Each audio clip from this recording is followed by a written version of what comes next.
Hello and welcome back to the Guns and Glory show.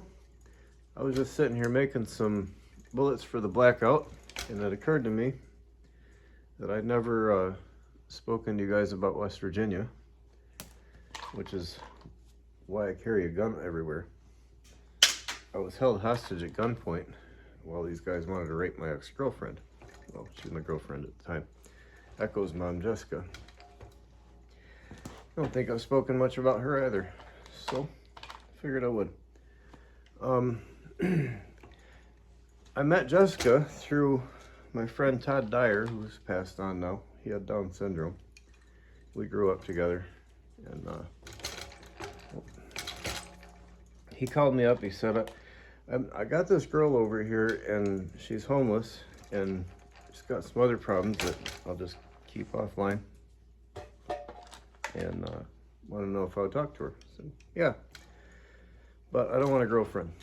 So I wound up going over to his house, and our eyes met, and of course we fell in love, and Todd and this other, and Jessica's friend that was with her, decided they were going to go to Myers and leave us by ourselves so we could talk. So we kind of got to know each other a little bit. Somehow I wound up sneaking her into my mom's basement. That one was a little tight.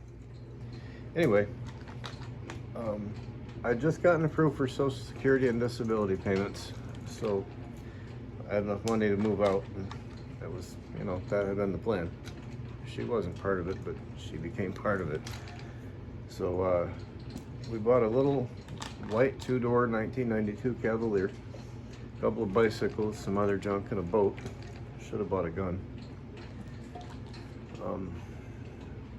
Like I said, we were dumb.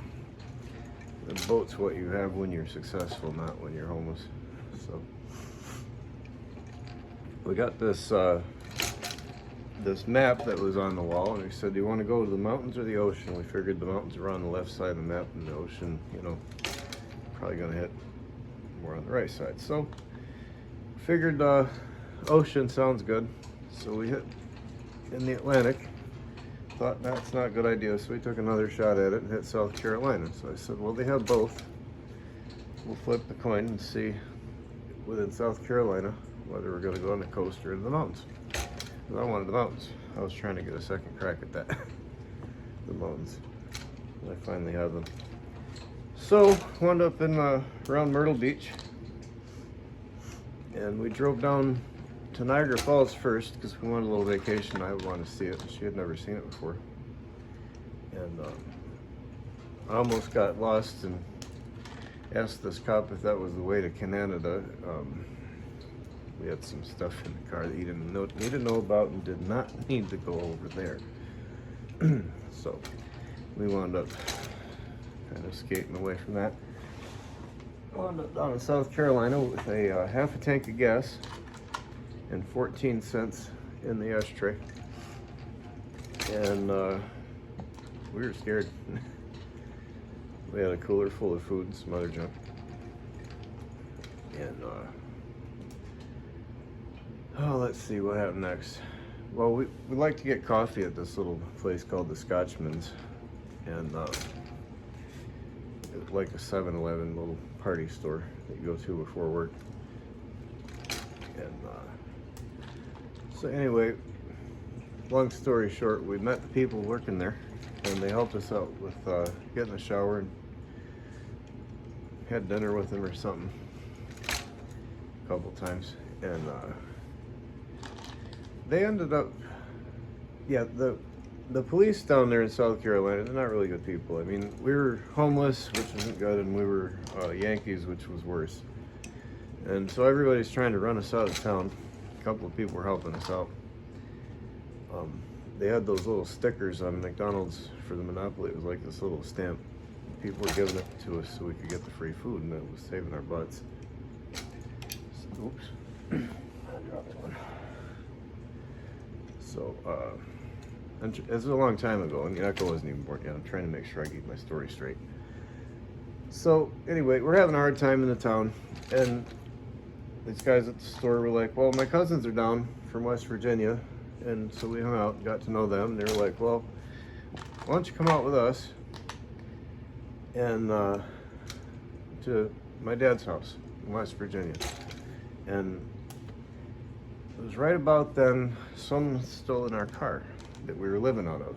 And mind you, I'd already crashed this car, and so it was burning up oil, and it was burning up tires, and it was a mess. I mean, we had a flat tire one day, and the cops made us drive away on a flat tire because I was too tired to drive, but we pulled over to sleep.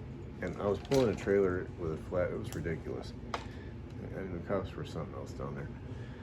So we're like, all right.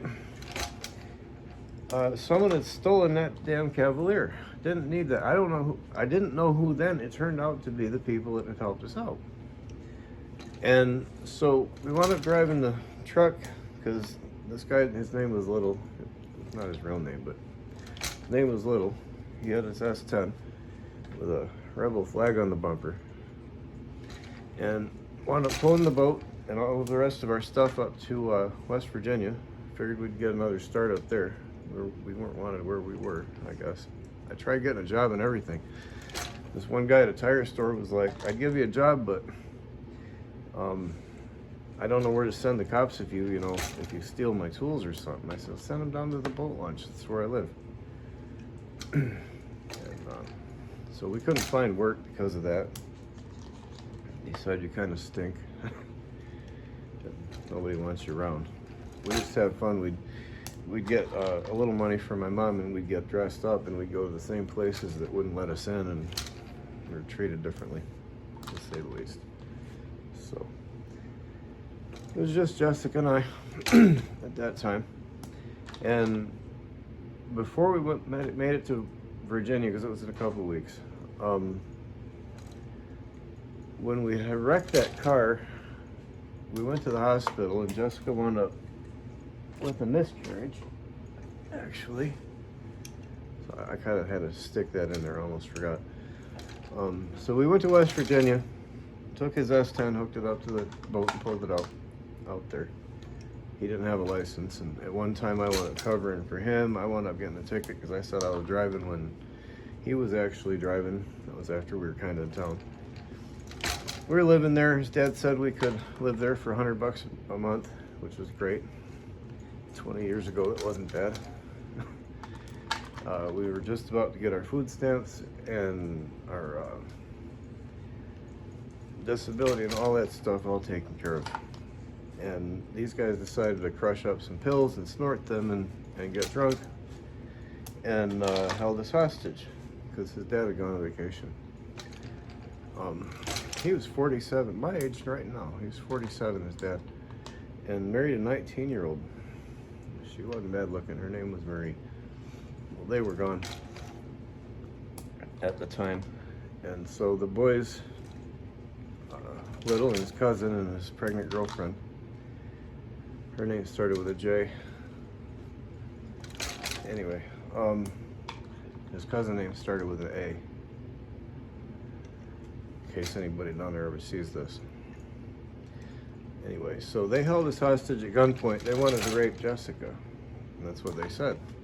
They're like playing mind games with us. They held us hostage for about 6 hours in total. Just playing, music. It was Nelly. The song Nelly, Regulate. And another one on that same album. I don't like listen to it anymore.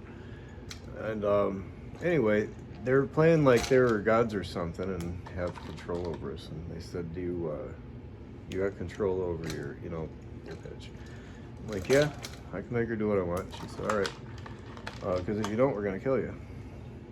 And I want head, and maybe more. So I told her, I said, if you give him head, because we were in another room. They're like in one room posted up, and we're in another room. I mean, they were like so high, they were just, like arrogant, like some gangster movie. So I came back there, said, yeah, I'll go get her. Right. So I was trying to make them think I was starting to become part of it. So I got in the room with her, and we already had our coats on and stuff because it was cold up there. I think it was November. Seems Seems like we had Thanksgiving already. Anyway, we had our boots on, our coat, and I said, go. And she said, what? I said, don't let me go. And we hit the door, and they let the dogs out, and we took off across the yard, and I knew the yard went to the edge and then just off this cliff, and there was heavy vegetation there. So we ran, and we could hear the dogs coming. We could hear them coming after the dogs, and we hit the woods and went over the edge and grabbed the vines and kind of rappelled down. And that took care of them and the dogs. 'Cause when it's dark in the mountains in West Virginia, it's dark. There was like 400 people in that town. That's it. It's a mining town. I think it was a blue well, but I don't remember. I don't know if I said that either, because I tried to take this. This is not the first take on this video.